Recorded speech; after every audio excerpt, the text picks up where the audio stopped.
فقیر بادشاہ۔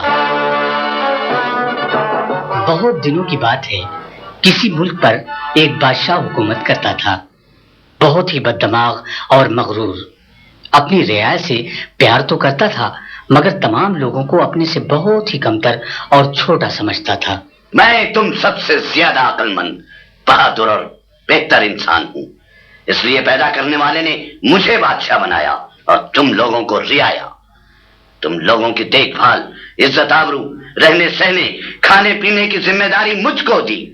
تم لوگوں کو اپنی ضرورت پوری کرنے کے لیے کسی اور دروازے پر جانے کی ضرورت نہیں، میرے پاس آؤ، جو مانگنا ہے مجھ سے مانگو، کیونکہ میں تمہارا بادشاہ ہوں۔ بادشاہ سلامت زندہ باد، بادشاہ سلامت زندہ باد۔ بادشاہ کو شکار کھیلنے کا بہت شوق تھا۔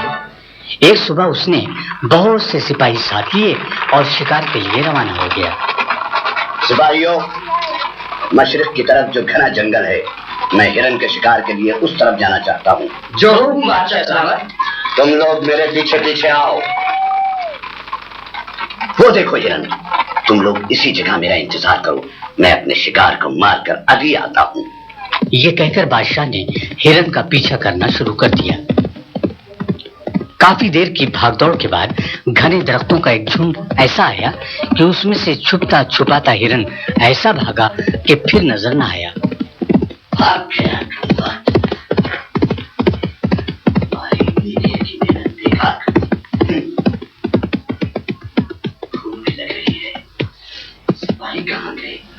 سپاہیوں، سپاہیوں،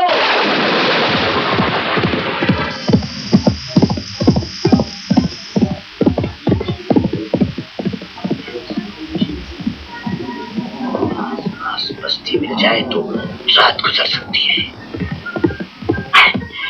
وہ کیا روشنی، کوئی جھونپڑی ہے شاید، اندر کوئی ہے؟ دروازہ کھولو۔ ارے سنتی ہو نیک بخت، کوئی مسافر معلوم ہوتا ہے، جلدی کرو، دروازہ کھولو۔ اندر آ جاؤ بھائی، آپ اندر آ جاؤ۔ شکریہ شکریہ، آپ کا بہت بہت شکریہ۔ ارے میاں، یہ باتیں بعد میں کرنا، تم بری طرح بھیگ گئے ہو، یہ لو پہلے تم اپنے کپڑے بدلو، آپ کے پاس بیٹھ کر بدن کو گرمائی پہنچاؤ، میں تمہارے گھوڑے کا انتظام کرتا ہوں اور گھر والی تمہارے کھانے کا، باقی باتیں وہیں کر لینا، جاؤ جاؤ، دیر مت کرو۔ اوہو، کپڑے لتے اور ٹھاٹ باٹ سے تو بالکل بادشاہ لگتے ہو، سنا ہے وہ لوگ بالکل اسی طرح کے ہوتے ہیں۔ تم کافی سمجھدار معلوم ہوتے ہو میرے دوست۔ تو کیا تم، میرا مطلب ہے کہ آپ؟ ہم بس یوں ہی سمجھ لو، انہی کے ساتھ کام کرتے ہیں، ان کے سپاہی ہیں۔ ان کا ایک پیغام لے کر جا رہے تھے کہ رات ہو گئی اور پھر بارش میں پھنس گئے۔ یہ لیجیے سپاہی صاحب، ایک گرم گرم مکئی کی روٹی اور سرسوں کا ساگ۔ ہم کسانوں کا کھانا آپ شہر والوں کو کیا پسند آئے گا سپاہی صاحب؟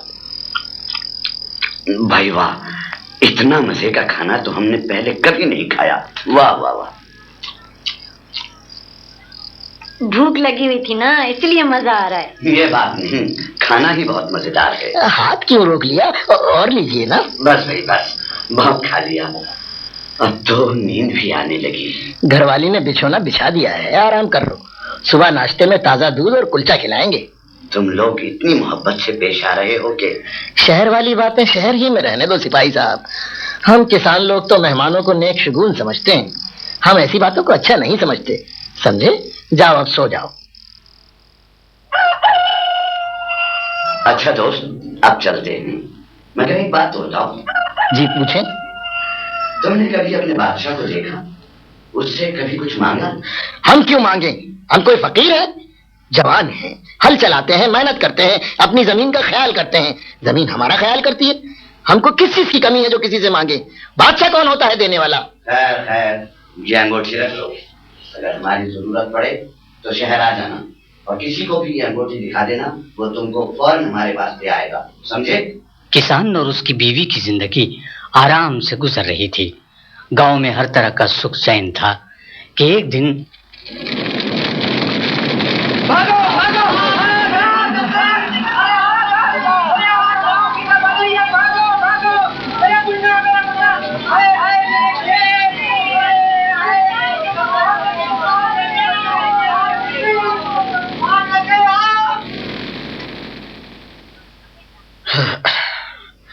کتنی اچھی فصل ہوئی تھی اس بار. سوچ رہا تھا بیلوں کی ایک نئی جوڑی خرید کر لاؤں گا. کھیت کھلیان دھان باغ سب جل کر خاک میں مل گئے. اب تو کھانے کو بھی کچھ نہیں رہا. سارے گاؤں والے مدد مانگنے بادشاہ کے پاس چلے گئے. میں کہتی ہوں تم بھی انگوٹھی لے کر شہر چلے جا. ہو سکتا ہے وہ سپاہی بابو ہی ہماری مدد کر دے. ایسی باتیں مت سوچ نیک بخت. تھوڑے دنوں کی بات ہے. بارش ہو جائے ہر طرف جل تھل ہو جائے گا اور اچھے دن واپس آ جائیں گے. اپنا نہیں تو اپنے بچوں کا ہی خیال کرو. ضد نہ کرو. انگوٹھی لو اور شہر چلے جاؤ. تم کہتی ہو تو چلا جاتا ہوں پر میرا دل نہیں مانتا. ہو سکتا ہے اس میں کوئی بہتری ہو. اے دیہاتی کدھر جاتے ہو؟ کس سے ملنا ہے؟ جانتے نہیں یہ شاہی محل ہے؟ بھائی میں اس انگوٹھی والے سے ملنے آیا ہوں. ارے لال لگنے والی انگوٹھی؟ یہ تو بادشاہ سلامت کی ہے. مذاق نہ کرو بھائی. مجھے تو ایک شاہی سپاہی دے کر گیا تھا. مذاق تو آپ کر رہے ہیں بھائی دیہاتی صاحب. آئیے آئیے اندر تشریف لائیے. لال نگینے والی انگوٹھی تو بادشاہ سلامت ان لوگوں کو دیتے ہیں جن سے وہ فوراً ملنا چاہتے ہیں. آئیے آئیے. وہ دیکھیے بادشاہ سلامت اندر مسجد میں ہیں. آپ چاہیں تو بے شک وہیں چلے جائیں. آپ کے پاس لال انگوٹھی جو ہے. مسجد کے اندر کسان نے جب بادشاہ سلامت کو دیکھا تو حیران رہ گیا. اس کا دوست سپاہی اللہ تعالیٰ کے حضور میں دعائیں مانگ رہا تھا. یا پاک پروردگار، ہم جب بھی سوالی بن کر آئے، جب مانگا جتنا مانگا ہمیں ملا. کبھی دامن خالی نہیں رہا. ہم اتنے احسان مند اور شکر گزار ہیں کہ ہم الفاظ میں ادا نہیں کر سکتے. آج ہم بھیک مانگتے ہیں باری تعالیٰ ہمیں اتنا دے کہ ہم اپنی تمام رعایا کی ضرورت پوری کر سکیں. ہم ان کے سامنے سرخرو ہو سکیں. آمین ثم آمین. اتنا سننا تھا کہ کسان اتنی تیزی کے ساتھ واپس جانے کے لیے مڑا کہ لڑکھڑا کر گرتے گرتے بچا. کون؟ ارے کسان تم، مگر واپس کیوں جا رہے ہو؟ میری انگوٹھی لے کر جب تم یہاں تک آ ہی گئے ہو تو مجھ سے مانگتے کیوں نہیں؟ اللہ کے گھر میں کھڑے ہو کر کہتے ہو اس کو چھوڑ کر تم سے مانگوں؟ کیا مطلب ہے تمہارا؟ جو خود کسی کا محتاج ہو وہ مجھ کو کیا دے سکتا ہے؟ او تم کہنا کیا چاہتے ہو؟ اتنے بڑے فقیر ہو کر بادشاہ بنے پھرتے ہو. فقیر بادشاہ بھیک مانگ کر لوگوں کی ضروریات پوری کرتے ہو اور کہتے ہو خدا سے نہیں مجھ سے مانگو. میری بھول تھی جو میں شہر آ گیا. اب میں جا رہا ہوں بادشاہ سلامت اس بادشاہوں کے بادشاہ سے مانگنے جو ہماری تمہاری اور سب کی ضرورت پوری کرتا ہے. رک جاؤ بھائی کسان. آج تمہاری سچی سچی باتوں نے میری آنکھیں کھول دی. میرے سب وزیر اور محل کے تمام لوگ صرف میری ہاں میں ہاں ملایا کرتے تھے. سچ بات کوئی نہیں کہتا تھا. کیا تم ہمارے ساتھ رہو گے؟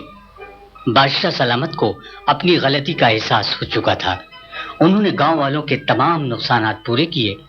گاؤں اور دیہاتوں کی دیکھ بھال کے لیے کسان کو اپنا وزیر مقرر کر لیا.